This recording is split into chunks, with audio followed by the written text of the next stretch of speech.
Hey there, fellow wanderers and wanderers. You've hit play on the first episode of What the Religion. I'm Maggie, the one navigating this ship. We're about to set sail across a sea of beliefs, from the shores of Hinduism to the peaks of Judaism, through the gardens of Buddhism, across the vastness of Christianity, and into the deserts of Islam. And that's just for starters. After that, we're diving into the hidden coves of the lesser-known faiths. This isn't just some academic tour, it's personal. It's about me finding my footing, you maybe finding yours, and us figuring out this whole spiritual gig together. Let's crack open the book on belief, faith, and those big stories that tie us all together, shall we?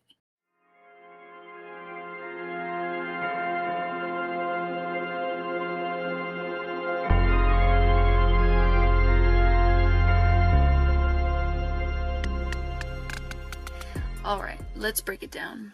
This journey we're hopping on together, it's way more than just hitting the books. It's about hitting the heart.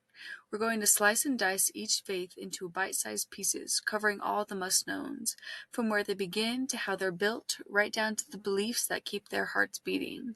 And yeah, we're going all in. Rituals, practices, and what they reckon is right and wrong, and even their takes on the afterlife. We're mapping out where they think we're all headed to. But here's the real question. What's at the core of religion? Is it about how stunning their sacred spots are, or the deep roots of their holy rites? Or is it something more, something that hits closer to home? On this road trip through religions, we're not just hunting for answers. We're also tossing out questions, getting lost in the mystery, and maybe, just maybe, lighting up that spark that connects us all to something bigger. Now, the real juicy part of our adventure? It's diving deep into the key texts of each religion.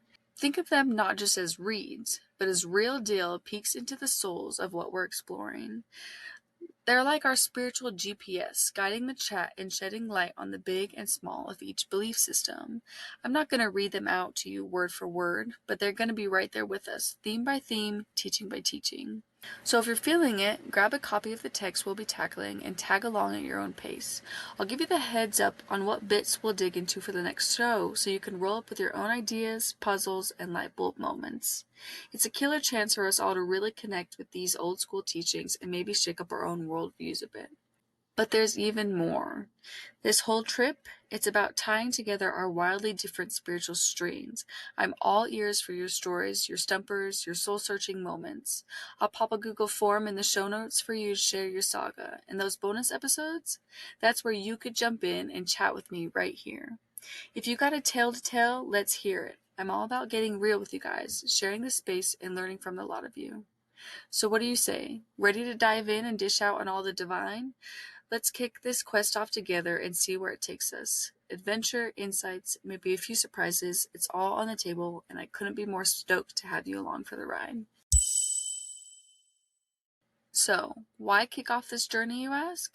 Well, it's actually super personal for me. My story starts off in New Jersey, but really it's about growing up in Utah, right smack in the middle of a single mom household, having a sister on either side of me. Despite the chaos, life was pretty fun, and honestly, as a kid, I was kinda in my own bubble, oblivious to the tough times my mom faced raising us three on our own. Our home was lively. Things started to shift as I hit those tricky preteen years. Suddenly, my mom and I were at odds, constantly butting heads, and man, did I start to feel the weight of being different from my peers. It wasn't just typical growing up stuff. There was this whole layer of religious confusion tangled up in it all. I was actually raised Mormon. It had its sets of challenges, especially for someone as question happy as me. From the get-go, asking questions was my thing. But the answers, they were always just, have faith. That was it. No room for debate, no space for curiosity, and as I got older, the questions just got tougher, and the answers, well, they didn't change. Living in a house full of strong women, my mom, my sisters, my aunts, and especially my grandma, made it even more frustrating that we didn't have a larger role in the church. It didn't sit right with me.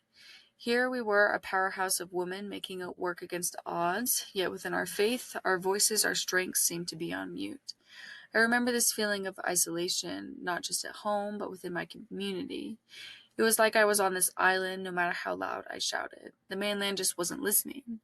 And that trauma, that feeling of not quite fitting the mold, it stuck with me, tangled up in the very fabric of my faith. Hitting mission age in the Mormon world is a big deal, right? It's like this rite of passage. Everyone expects you to be psyched about it. Around that time came my patriarchal blessing. Super sacred stuff, not the kind of thing you chat about over lunch. It was a huge moment, kind of like getting a glimpse into your future. Mine seemed all laid out, tied up with the church.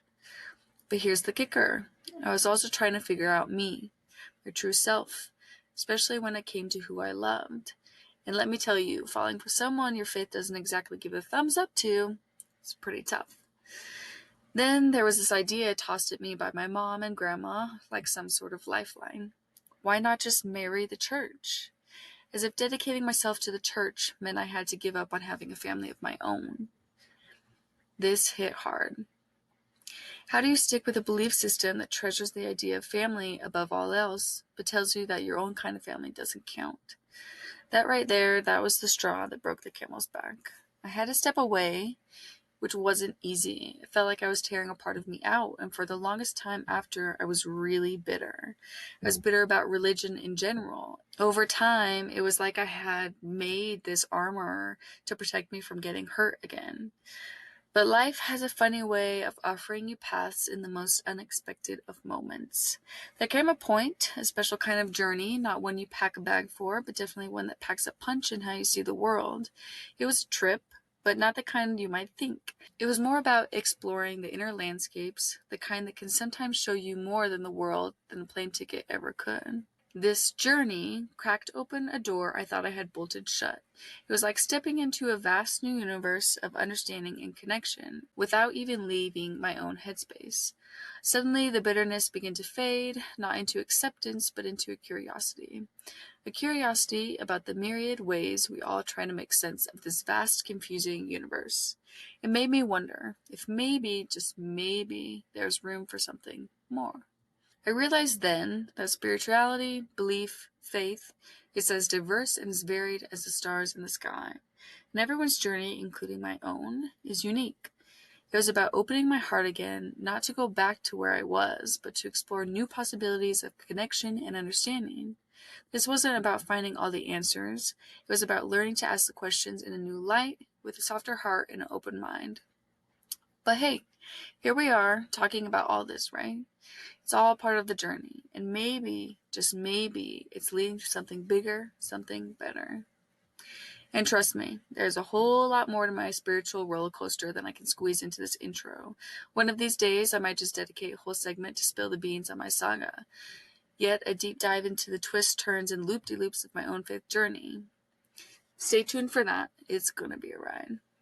But this podcast is more than just another item on the to-do list. It's kind of like my personal road trip to getting a grip on all this spiritual stuff, patching up some old wounds, and hey, maybe finding a peace treaty with the whole faith thing. I'm here to dig deep, to really get into the how and why folks connect with something bigger than us, and to challenge myself to look again at the beliefs I kind of gave the cold shoulder to.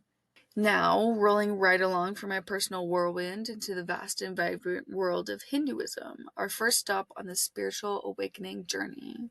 This will be my first religion we dive into. Now, I'll level with you. I'm stepping into this with eyes wide open, but honestly, not a clue in my head. That's the beauty of this journey we're on together. It's all about learning, about discovering side by side. So, here's the deal. I'm going to break down each religion into various parts. Each part is going to set around a certain aspect about each religion. We're going to work our way through the inner and outer layers of how each church works. Throughout this, we will also be reading through a religious text. Our guidebook through Hinduism is going to be the Bhagavad Gita by Eknath Easwaran. Now, I know that I butchered that. Though listeners, this is a chance for you to get in on the action. Fill out that Google form and come on the show. Tell me how to say it. Let me learn from you. Now, a little bit about this text. It's not just any old text. It's a cornerstone of the Hindu philosophy, a dialogue that dives deep into duty, righteousness, and the path to spiritual liberation. And guess what? You're all invited to read along. This particular edition has a pretty long introduction. Pages 13 to 71 is all background on the story that will be told. I think it might be important, though, to get a better understanding of where we will go. There's no pressure to read the book with me, but it might help when I point some things out in future episodes. Let's start with this portion of the book and see how we do. Don't worry, at the end of each episode, I'll keep you in the know on when to read to so we can mull over it together in the next episode. Let me know if you like this setup or would rather have some episodes dedicated to talking about the book specifically and others just focusing on the religion. Now, a quick heads up, because it's only fair, I'm bound to get stuff wrong. There'll be slip-ups, misunderstandings, maybe even a facepalm moment or two, but here's the thing, it's all about the process. This podcast, it's a learning podcast. We're here to grow, to understand, not to be perfect.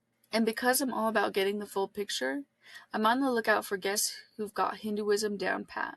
I'm talking about folks who live it, breathe it, can shed light on it in ways I can't even imagine. So if you're out there and you're listening and you think, hey, I could teach Maggie a thing or two, then by all means get in touch. Let's learn from each other. Remember, we're all in this together. Let's be kind, let's be open, let's dive headfirst into the incredible world of Hinduism with the Bhagavad Gita as our map. Here's to taking the first step into something new, something unknown, and something downright exciting. Let's get this journey started. All right, everyone, thank you so much for joining me on this first episode of What the Religion. Hit that subscribe button and saddle up for the next episode. There, we'll be diving headfirst into the colorful, complex world of Hinduism, kicking things off with a crash course in its history and how it's all put together, community and all. And hey, if you want to get the full experience, grab yourself a copy of the Bhagavad Gita to read along. That's it for me, everyone. See you next time.